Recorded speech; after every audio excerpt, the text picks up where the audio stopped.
Welcome my dear friends. आज हम देखने वाले हैं बहुत ही ज़्यादा महत्वपूर्ण स्कीम के बारे में, जो कि अभी 2025 में जो लॉन्च हुई है। और ये स्कीम आपके सभी एग्ज़ामिनेशन के लिए इम्पोर्टेंट है। लाइक आप यूपीएससी का एग्ज़ाम दे रहे हो, या एसएससी का दे रहे हो, या कोई बैंक का एग्ज़ाम दे रहे हो, या फिर आप यूजीसी नेट का दे रहे हो, सभी के लिए बहुत ही ज़्यादा महत्वपूर्ण है। फर्स्ट यहाँ पे हम स्कीम की बात करेंगे, भारतीय सतत प्राकृतिक रबर, यानी कि अगर इंग्लिश में कहा जाए तो इंडियन सस्टेनेबल नेचुरल रबर, जो कि लॉन्च हुई थी ये 2025 में। मंत्रालय यहाँ पे जो है वो इसमें कौन से मंत्रालय में आएगा? केंद्रीय वाणिज्यिक एवं उद्योग मंत्रालय में। नोडल एजेंसी की बात करें तो भारतीय रबर बोर्ड के अंतर्गत ही आती है। और यहाँ पर उद्देश्य की बात करें तो भारत के रबर उद्योग का वैश्विक स्तर पर बढ़ाना और घरेलू उत्पादन को बढ़ावा देना। अगर इंग्लिश में बात करें तो to enhance India rubber industry global standing and boost domestic production. अब कुछ इम्पोर्टेंट फैक्ट के बारे में देख लेते हैं जो यूपीएससी एग्जामिनेशन में पूछे जाते हैं। भारतीय रबर उत्पादन को यूरोपीय संघ वन विनाश विनिमय मानकों के अनुरूप बनाना तथा ट्रेसेबिलिटी प्रमाणन लागू करना। यानी कि ये जो रबर है इसका उत्पादन इस तरीके से किया जाए कि वनों का विनाश रुक सके या वनों का विनाश ना हो। इसके लिए आपको जो आपकी ट्रेसेबिलिटी और जो बिल होता है, प्रमाणन होता है, उसको लागू करना होता है। नेक्स्ट अगर यहाँ पे सेकंड पॉइंट देखें तो यहाँ पे जो रबड़ आपूर्ति श्रृंखला में हितधारकों के लिए यूरोपीय संघ के बाजार तक आसान पहुंच की सुविधा प्रदान करना। थर्ड पॉइंट है, भारत क्रमशः थाईलैंड और इंडोनेशिया के बाद में वैश्विक स्तर पर प्राकृतिक रबड़ का तीसरा सबसे बड़ा उत्पादक है। नेक्स्ट अगर बात की जाए तो जो भारत के प्राकृतिक रबड़ का उत्पादन में केरल का योगदान 90% से अधिक एवं तमिलनाडु, कर्नाटक, त्रिपुरा, असम और मेघालय अन्य रबड़ उत्पादक राज्य हैं। अगर आपसे पूछा जाए कि क्या तमिलनाडु, कर्नाटक, त्रिपुरा, असम और मेघालय ये सब रबड़ उत्पादन करते हैं, तो यस, ये सभी रबड़ उत्पादन करते हैं। अब यहाँ पे सेकेंड स्कीम आती है। अगर आपको नोट्स लेना है, यह हैंड रिटन नोट्स मैं आपको प्रोवाइड करवाती हूँ, तो इन नंबरों पे आपको व्हाट्सएप मैसेज करना है, आपको नोट्स इजी वे में मिल जाएंगे। और अगर हम बात करें सेकंड जो योजना स्कीम है उसके बारे में, तो वो है आपकी fast track immigration trusted travel program, यानी fast track immigration trusted travel program. इसकी जो शॉर्ट फॉर्म है वो है FTITT। इस योजना को कब लागू किया गया था? 2025 में। मिनिस्ट्री है केंद्रीय गृह मंत्रालय के अंतर्गत आती है। नोडल एजेंसी की बात करें तो इमिग्रेशन ब्यूरो। टारगेट इसका है अंतर्राष्ट्रीय हवाई यात्रा को सुलभ करना, और उद्देश्य है यहाँ पे तेज, सुरक्षित और सुगम इमिग्रेशन प्रक्रिया। सभी को आपको पता है कि फास्ट ट्रैक का क्या मतलब होता है। फास्ट ट्रैक का मतलब होता है यहाँ पे कि हवाई जहाज़ से जल्दी यात्रा करना। अब यहाँ पे कुछ इम्पोर्टेंट इसके जो बेनिफिट्स हैं, जैसे ऑटोमेटेड, यहाँ पे अगर कहा जाए तो ऑटोमेटेड प्रोसेस है, फास्टर इमिग्रेशन प्रोसेसिंग रहेगा, डेडिकेटेड ई गेट्स रहेंगे। और यह प्रोग्राम उन यात्रियों के लिए विशेष रूप से लाभकारी है जो बार बार यात्रा करते हैं और जिनका रिकॉर्ड साफ और विश्वसनीय है। अहमदाबाद, मुंबई, चेन्नई, कोलकाता, बेंगलुरु, हैदराबाद और जैसे हवाई अड्डों पर यात्राओं का लाभ मिलेगा। इफ़ यू वांट ये 100 notes, so you send message me on this number, so I will give you reply. So third scheme की बात करें तो थर्ड स्कीम है उल्लास नव भारत साक्षरता कार्यक्रम। वैसे ये स्कीम पहले से ही है, ये जो लाई गई थी राष्ट्रीय शिक्षा नीति 2020 के तहत। मंत्रालय केंद्रीय शिक्षा मंत्रालय के अंतर्गत है। नोडल एजेंसी की बात करें तो स्कूल शिक्षा और साक्षरता विभाग के अंतर्गत आती है। लक्ष्य क्या है? 15 वर्ष और उससे अधिक आयु वर्ग के निरक्षर जो लोग हैं उनको पढ़ाना। और उद्देश्य क्या है, निरक्षरों को कवर करना, यानी कि यहाँ पे उनको शिक्षित करना। अब यहाँ पे बात कहा गया है, इम्पोर्टेंट है, लद्दाख पूर्ण कार्यशील साक्षरता प्राप्त करने वाला प्रशासनिक इकाई घोषित हो चुका है। अगर हम बात करें स्वयं सेवा पर आधारित मॉडल, जिसमें स्वयंसेवी उल्लास मोबाइल्स ऐप के माध्यम से पंजीकरण को केवल गैर साक्षरों को निःशुल्क पढ़ाते हैं। अगर इस अवधि की जो योजना की जो अवधि है वो 2022 से लेकर 2027 तक रहने वाली है। अब बात करते हैं पीएम स्वामित्व योजना। ये अप्रैल 2020 को लाया गया था इसको।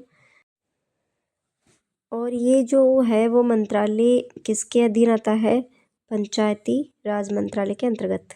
इसमें कहा गया है 4 साल में अप्रैल 2020 से लेकर मार्च 2024 तक 6.2 लाख गांवों को कवर करना, सटीक भूमि रिकॉर्ड से संपत्ति संबंधी विवादों को कम करना और वित्तीय तरलता को बढ़ावा मिलेगा। ड्रोन तकनीकी व CORS के द्वारा आवासीय भूमि की पैमाना की गई है। योजना के तहत 50 लाख से अधिक संपत्ति रिकॉर्ड वितरित है।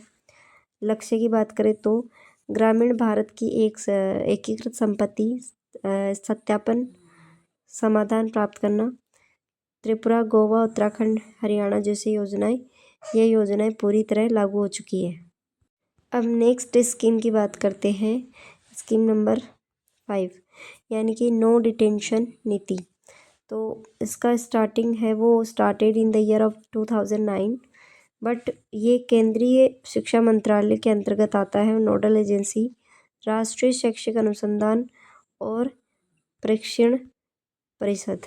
उद्देश्य स्कूल छोड़ने की दर को कम करना, क्योंकि पहले की जो यहाँ पे अगर बात करें, जो स्टूडेंट्स होते हैं वो अपने एग्ज़ामिनेशन को लेके चलते अपने स्कूल्स को छोड़ देते हैं। तो अब उसकी दर को कम करना है, यहाँ पे इसका जो है वो रखा गया है। अब यहाँ पे जो 5वीं और 8वीं कक्षा में ही जो है वो रखा जाएगा, इसका जो है परीक्षा बोर्ड एग्जामिनेशन। स्माइल कार्यक्रम, full form of the smile, strengthening multi modal and integrated logistic ecosystem. इसकी फुल फॉर्म आपको ध्यान रखनी है, strengthening multi modal and integrated logistic ecosystem. और इसको लॉन्च किया गया था 2025 में, और केंद्रीय वित्त मंत्रालय एवं केंद्रीय वाणिज्यिक और उद्योग मंत्रालय के अंतर्गत ही आता है। नेक्स्ट यहाँ पे स्कीम है पीएम आयुष्मान भारत स्वास्थ्य अवसंरचना मिशन, और इसको लाया गया था 2021-22 में, union ministry and health and family welfare. अगर हम नोडल एजेंसी की बात करें तो राष्ट्रीय स्वास्थ्य प्राधिकरण। उद्देश्य की बात करें तो देश भर में स्वास्थ्य सेवाओं को मजबूत करना इस योजना का प्रमुख उद्देश्य है।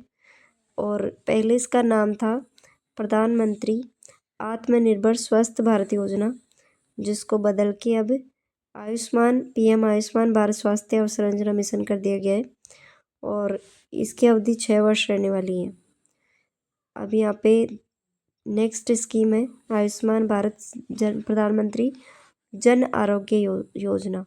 ये 2018 में लाई गई थी, और केंद्रीय स्वास्थ्य और परिवार कल्याण मंत्रालय के द्वारा इसको मंत्रालय के अंतर्गत आता है। नोडल एजेंसी है राष्ट्रीय स्वास्थ्य प्राधिकरण। लक्ष्य है 12 करोड़ गरीब और कमज़ोर।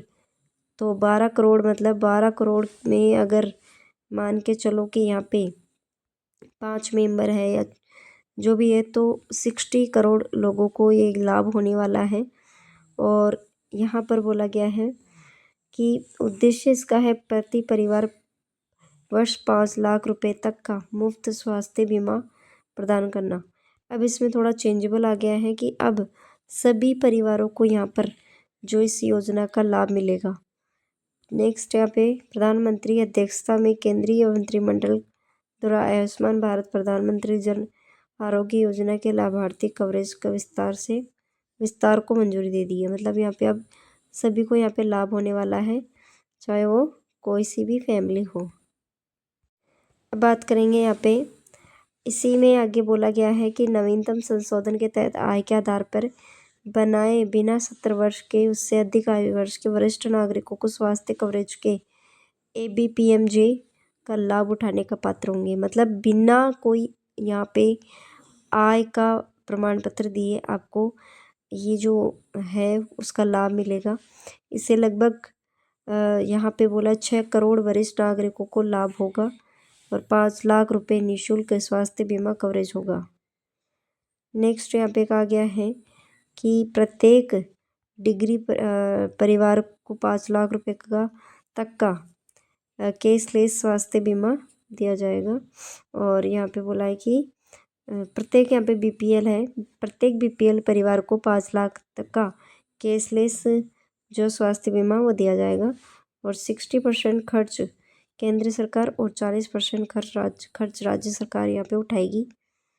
तो अब हम बात करते हैं जल जीवन मिशन, ये कि जो कि यहाँ पे लाया गया था इसको 15 अगस्त 2019 में और केंद्रीय जल शक्ति मंत्रालय के तहत इसको लाया गया था। नोडल एजेंसी की बात करें तो पेयजल और स्वास्थ्य विभाग के द्वारा इसको नोडल एजेंसी है।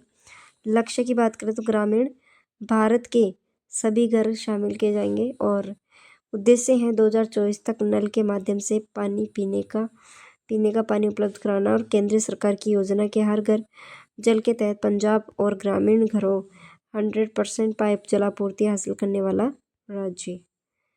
अब हम बात करेंगे कि धरती आबा जनजातीय ग्राम उत्कर्ष, जो कि ये योजना लाई गई है फिलहाल अभी इम्पोर्टेंट है 2025-26 के लिए। मंत्रालय है केंद्रीय जनजातीय कार्य मंत्रालय। लक्षित यहाँ पे रखा गया लक्ष्य आदिवासी बहुल गाँव में बुनियादी ढांचों से संबंधित योजना करना। उद्देश्य यहाँ पे जनजातीय क्षेत्रों का समग्र विकास करना, क्षेत्रीय स्वास्थ्य और आजीविका में सुधार करना। If you want this notes, अगर आप ये नोट्स लेना चाहते हो तो इन नंबर पे आपको व्हाट्सएप मैसेज करना है, इसी वे में आपको नोट्स मिल जाएंगे। Thank you so much for watching this video. मिलते हैं अगले टॉपिक पे जो कि होने वाला है बहुत ही ज़्यादा इम्पोर्टेंट। चैनल को सब्सक्राइब करें, लाइक करें, शेयर करें, सपोर्ट करें। जितना ज़्यादा लाइक करोगे उतनी अच्छे वीडियोज़ मैं आपको यहाँ पे प्रोवाइड करवाऊँगी। Thank you so much, keep watching and keep learning.